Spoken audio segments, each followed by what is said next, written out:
judge named Thomas Bishop threw out Michael Skakel's conviction and ordered a new trial based on the argument of incompetence of counsel. Michael's attorney for his 2002 trial was a guy named Mickey Sherman, and RFK has some pretty harsh words for him in his book.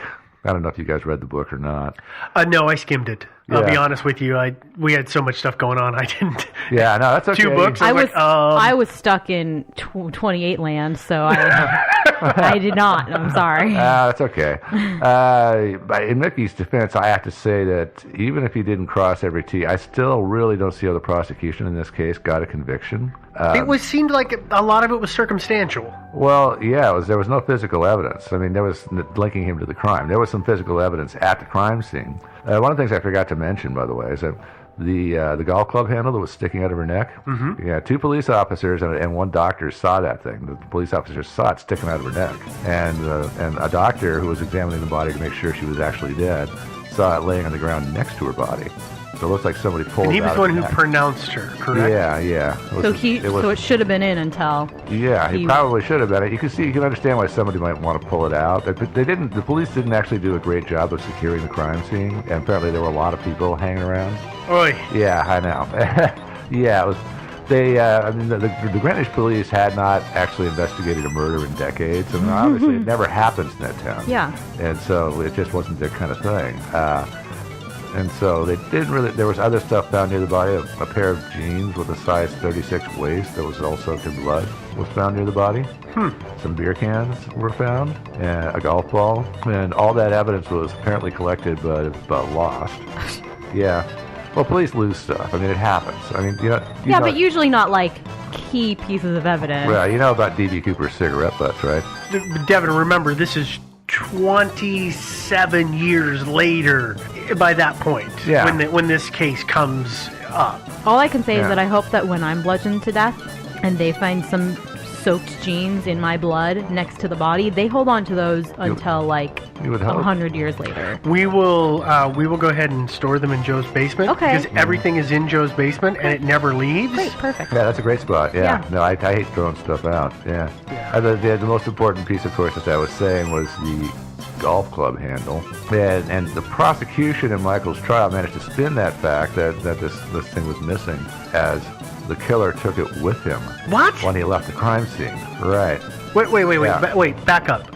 So we have witnesses that see it in her initially and then on the ground next to her later. Mm-hmm. And then when it's disappeared 27 years later, that's because the killer took it out of the body with them at the time of the murder? Mm-hmm. Oh my God. Yeah.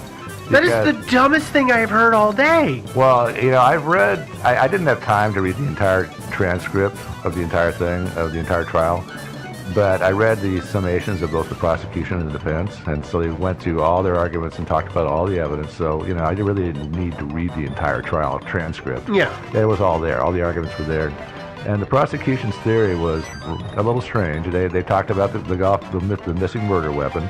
Because the thing about it is this was what's called, the brand on this golf club is Tony Penna. Apparently it's not a really common brand. Okay. And it had been owned by Rushton Sr.'s wife, Anne, who had died. Mm-hmm. And every one of the clubs was embossed with her name. It said Mrs. R.K. Skakel. And by the way, was that carved into the metal or was that in the rubber of the handle? I believe it was in the metal. Okay. Yeah. And so the prosecution's theory was that the killer must have been a Skakel, because if it had been somebody else, then they wouldn't have had an interest in taking that handle away because it wouldn't be embossed with their mother's name on it. Yeah. Right? Yeah, and so obviously he took the fact that this thing was not in evidence, that obviously that points a guilty finger at somebody in the Skakel family. I could see that, except I also seem to remember that these teenagers, being teenagers, left stuff lying around all the time, and if I remember correctly, it wasn't uncommon to see several of the clubs just sitting on their property, just hanging out. It wasn't as if they were always put away and cared for. Yeah, no, that's true. I mean, they were apparently. So it's not as if it was under lock and key, and only by having access to the home could you get one of those. Yeah. So now we have really good arguments for why the case has been overturned. Yeah. So. But actually, okay, sorry. Yeah, but actually, Michael is not totally out of the woods. Obviously, the prosecutors appealed his decision, but it was upheld on appeal. Now it's in front of the Connecticut Supreme Court, and we should be hearing any day now whether Michael gets to remain free or if he's going to go back to prison or if he's going to get a new trial. Wow. And I think that he's not going to get it. I don't think they're going to retry him. I would be amazed. It's incredible the number of people who are serving serious time for crimes that they literally didn't commit. Railroaded. Happens a lot more often than you'd like to think. It really does. Yeah, which is scary to me. Yeah, it just goes to show you when anything like this happens, be really careful what you say to the police. Yeah. This is why I always just run. Yeah, that doesn't look guilty at all. No. Yeah. You just gotta, dump them in a swamp somewhere. Yeah, that's it. Take them up to the marshes. I'm so glad we've got that on tape. Yeah. Actually, there's a book on how to get rid of dead bodies. Yeah. I've seen it on your bookshelf. I know. I guess I better hide that. Let's go back to the previous night, October 30th. Ken Littleton, poor Ken, first day on the job, who took the Skakel kids to the Bellhaven Club, which is one of those super exclusive places that wouldn't let somebody like me join. Because you wouldn't be able to own a house there. So. Yeah. I've seen aerials and stuff of it, and it looks like a pretty posh little club. Yeah. They returned to the Skakel house about 8:30 to 8:45. Martha Moxley had left her house across the street around 6:30 to 7, joined up with her friends Helen Ix and Jeff Byrne. Now, October 30th in Bellhaven is what's called Mischief Night. Apparently, Mischief Night happens in a lot of places. I mean, it's never really been a thing in places that I've lived. I've heard of it. It's common enough that though I never was in an area that it happened or partook in it, I knew it. Yeah. Oh, yeah. So, but that's Halloween Eve, and the tradition in the neighborhood is for the kids to go out and pull pranks. They like ring people's doorbells and run away. And light a bag of dog poo and run away. Oh, that's a good one. Yeah. TP houses. TP houses and trees and egg houses. Self windows. Yes. Yeah. Egg cars. Egg and stuff is the worst. Oh my God. I know. One time when I was home alone without my parents over a Halloween, somebody egged our house and they were like gone, and I didn't know how to deal with it, and it was just the worst. Hose. Get out the hose. I was like 17. Pressure washer. I had no idea. Yeah. Well, now you know. And for anybody who's listening, the first thing you do is get out the garden hose and start hosing off the house. Because it's going to stink. Yeah. Yeah, and also it can wreck your paint job in your car, so you got to get it cleaned up fast. Oh, yeah. Yeah. All these hijinks were accepted with good humor by the local homeowners because, after all, they were rich. Yeah, they had staff. So they weren't cleaning up the mess. The house needed a new paint job again anyway. Big deal. Write a check. You kind of wonder if that's the sort of tradition that gets started by the staff or like painters. By in the painters, neighborhood, where they're like, you should go egg that house. Yeah. So I found out how to get onto that property and go ahead and just egg every house you can because we need some work. Yeah. Winter's coming. It's going to be slow. Yeah. Oh, yeah. And there were ways into Bellhaven, by the way, if you were on foot. It's just that if you're on car, they had these guardhouses and gates at the community. Well, it's like that in every community. Sealed off. Oh, no, it can't be. Yeah. So Martha Moxley, along with her friends Helen and Jeff, stopped by the Skakel house since they were buddies with Tommy and Michael. But, of course, Tommy and Michael weren't there. They were at the Bellhaven Club with Ken Littleton. They left, but they returned a little after 9 p.m., and Michael took them out to the family's Lincoln Continental in the driveway. They all climbed in and started listening to 8-track tapes and smoking cigarettes. Ah, the 8-track. The 8-track, the worst format ever. Have you ever listened to an 8-track tape? Uh-huh. They never stop. Oh, the thing that drives you crazy is it always happens in the middle of your favorite song on the tape. You're going along, there's all of a sudden dead, and then you hear this chunk, chunk, and it then reverses and starts playing back the other direction. Yeah, terrible format. Don't buy an 8-track. Take it back. Yeah. Well, they're still pretty popular. Oh, I'm sure everybody's got one. There's a coffee website table. called 8tracks.com. Oh, really? Mm-hmm. Is it like the Museum of 8-Tracks? No, or something? you just make playlists. All right. Got it. Okay. That's my only experience with 8-tracks. Yeah. You've never actually seen one in real life? Mm-mm. Yeah. Too young. Yeah. So you see that book right there? That's the size of an 8-track cassette. That sucks. Yeah, they're big cartridges. Yeah, that was. Anyway, you young kids today don't know how good you got it with your fancy iPod. Okay, so Yeah, Martha, and your tape Helen, Jeff, dispensers. Tommy, and Michael are in the Lincoln Oh Continental. yeah, back to our thing. Yeah, well, Yeah, well, the four of them were in the Smoking car. Pall Malls. And then 9:15, Tommy comes out of the house, supposedly to get one of those honking big tapes out of the car. And he wound up joining them in the car. But then not long after that, around 9:20, 9:25, Rush Jr. and his brother The John. oldest brother? Yeah, the oldest one. And his cousin Jim Terrian came out and told them they were going to have to get out of the car because they needed to take Jim to his house, which is about 11 miles away. Michael, by the way, had been planning to go to the Terrians' house because apparently Rush Jr. had seen an episode of Monty Python's Flying Circus. He was in a test group. He was away at college at Princeton or somewhere like that, or Yale or something. And apparently he'd gotten a chance to see this, and he thought it was really awesome. It was. Monty Python's Flying Circus was a great show. Yes. Yes. It was weird, but it was fun. Oh, Awesome. yeah, it was totally off the wall, but it was great. But apparently it was the American premiere of the Flying Circus was taking place that night. And so they were going to all just go back to the Terrians and hang out and drink a beer and watch it. Because this was the time when you couldn't just DVR it and watch it later. You had to see it then or you weren't going to see it again. Pretty much, And yeah. I guess maybe, I don't know why they couldn't just stay there. I'm going to guess that it was, well, what did it was 75, cable access. It had to be antenna TV, but it might have been a station issue. In other words, they may not have gotten the same station at one house to the next based on the antenna setup.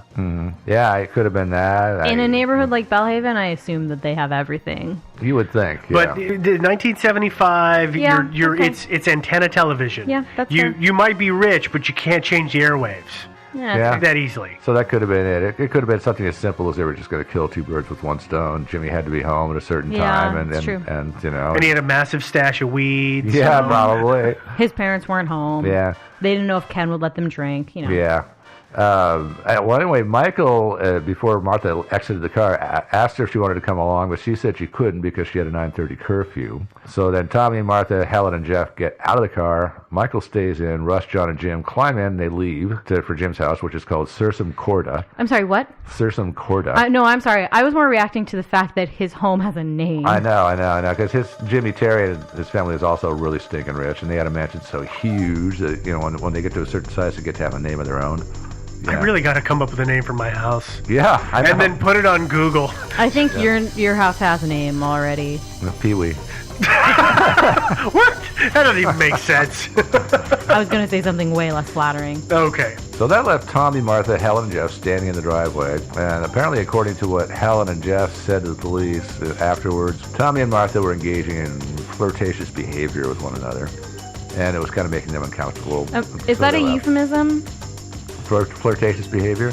Yeah, like were they like going at it, or they were just flirting? They were flirting and stuff, and there was a little pushing and horseplay and stuff like that. It's always weird to me when fellow teenagers are like, "It was making me uncomfortable." Yeah, it was. They were flirting. Helen said she felt like a third wheel. Well, I was just say, as a dude watching another dude hitting on a girl, and he might be maybe getting some traction. It's just weird. You're just standing there, and you can't have a conversation because every time you make a joke, they ignore you. Yeah. Okay. It's awkward. Yeah, All right. like I said, Helen felt like a third wheel. She said, and she had a curfew anyway, 9:30, so she took off along with Jeff. And so that means Tommy was the last known person to see Martha alive. And Tommy's a 17-year-old. 17-year-old. Yeah, Michael is 15, Okay. or was. And that's one reason he was a suspect for so long. Tommy, yeah. Yeah, Tommy was. So this was about 9:20, and Tommy told police the following day, after her body was found, the police came by the Skakel household, and they interviewed everybody there that afternoon. Yeah, I bet. Yeah. Oh, yeah. He said that he and Martha chatted for a little while, and then she left around 9:30. And then he went back inside the house to work on a report for school about Abraham Lincoln, which turned out to be a lie. Yeah, because police checked at Tommy's school. They found out Tommy hadn't been assigned any such report. And also, Ken Littleton, the tutor, he was supposed to be keeping an eye on the kids. He did a bed check, and about 9:45, and he said that Tommy wasn't there. Tommy said that, well, he stepped across the hallway to a guest room to get a book for his report. He stayed there to work on it. Probably also another lie. The house was big enough, though. He could have theoretically been anywhere. He could have been somewhere watching TV. He just wasn't in bed. No, he just wasn't in his bed. And he changed his story in the summer of 1992. Well, more about that later. But he was with Martha longer than he actually said. So 17 years? Okay. Yeah, it's been a while, but he finally changed his story. A lot of people in this story, a lot of people changed their stories in this one. I mean, a lot. I guess, I mean, it does... We're talking about, like, kids. Yeah. Really. 15, 16, 17, like, these people are kids, and they may not totally understand, especially... I'm sorry if any of our listeners are, super rich, but, like, the super rich kids that I've ever met really have that mentality of, like it does, like, I'll get away with it, doesn't matter. Mm-hmm. Or they don't understand the, like, severity of, if you're 15 and you're trying to, not get in trouble for, like, sleeping with a girl, you're not necessarily going to be like, oh yeah, we had sex. Mm-hmm. And then, this is not the accurate example, right? But you're not going to say, oh yeah, we had sex. And then I came home. You're going to say, like, no, I'm perfect. Yeah. Right? And then, 14, 15 years later, when you kind of realize, like, oh. Not that big of a deal. That was dumb. Yeah. You might come out and admit that. I mean, it's shady, but it's not such a huge problem to me, I guess. Well, yeah, no, there's that. We'll talk a little bit more about that in a minute here. Okay. But yeah, he was turns out he really was with Martha for about 20 minutes longer than he said. Which puts him with Martha right about the time of the murder, or right up to it. According to the one timeline. Yeah, according to one. Meantime, of course, Russ Jr., John, and Michael were over at Jimmy Terrian's watching Monty Python, and they got back home around 11:20 p.m., and they gave that statement to the police on the 31st. And Michael later changed his story, too, which is what landed him in jail eventually. Okay. At the same time the Skakel boys got home, John Moxley, who's Martha's brother, 17, also arrived home, and his mother, Dorothy, told him that Martha wasn't home yet and that she was really worried. And I saw an interview with John on Unsolved Mystery that was done years after. There's a little bit of humor in this. I like this. Yeah. And he said that when she first said that, his initial reaction was, and I'm paraphrasing here, and he said, well, for once, it's little Miss Perfect who's home late, not me, unquote. Right. Which obviously was not a good thing. Well, he didn't know. After the fact. He didn't know. Yeah, after the fact, we know this, but... Yeah. And I'm making note of that because a lot has been made about Martha's curfew and how scrupulous she was about obeying her curfew. It's been kind of a big bone of contention.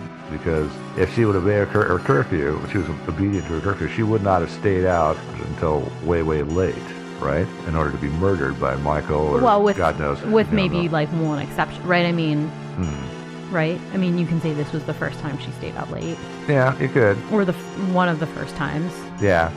Well, there's a lot of argument about that. Mark Furman claims in his book that she had violated her curfew by many hours just a week before. But he doesn't cite any actual sources for that or documentation. I was going to say, I'm glad you said sources because in your script you say documentation, and that's like my favorite thing. Like Dorothy, the mom, was sitting there, with a nightly log. 10:54 p.m. Martha still not home. Yeah, I didn't mean that kind of thing. I just meant he doesn't say where he got that. We're docking her allowance. Yeah. Right. No, I mean, I think... again, it's like she's 15. She's probably starting to push the bounds of her curfew a little bit. 9:30 seems like maybe it's an early curfew. Yeah. And especially on a night like that, or if she was getting involved with someone or something like that, she may be trying to test it a little bit. Mm-hmm. Yeah. But staying out till 2 in the morning, I'm not so sure. Well, yeah, probably not staying out till 2 in the morning, and probably not like all the time. Yeah. No. Like once every couple of weeks. By a half hour? Yeah. Sure. Yeah, it's relevant just for the establishment of the time of death. Oh, sure. Yeah, absolutely. So what is the official time of death? Well, the police set it at 10 p.m., right around 9:45 to maybe 10, to maybe as late as 10:15. They're using a kind of a half-hour window? Yeah, right in there. And the reason they're putting it at that is that the X dog, Helen X, lived across Walsh Lane, in a nice big mansion, of course. She and her family lived across Walsh Lane to the north, and they had an Australian shepherd named Zoc. And apparently, Zoc was a bit of a barker. But that night at about 9:45 p.m., he started barking really furiously and super intensely. And so it's thought that the assault was beginning right about that time when he started barking. So this is a Holmesian mystery. Yeah, the dog that did bark. Yeah. Also, there's and Mark Furman cited and said that he thought she had violated her curfew by a lot because he wanted to be able to expand the time window for the time of death. And I kind of agree with him a little bit. I think that the police's reasoning for This timeline is like weird to me. But Well, actually, the police went and got themselves one of the primary forensic medical examiners in the country, the guy from Houston, Texas, who had done thousands, if not tens of thousands, of murders and everything, and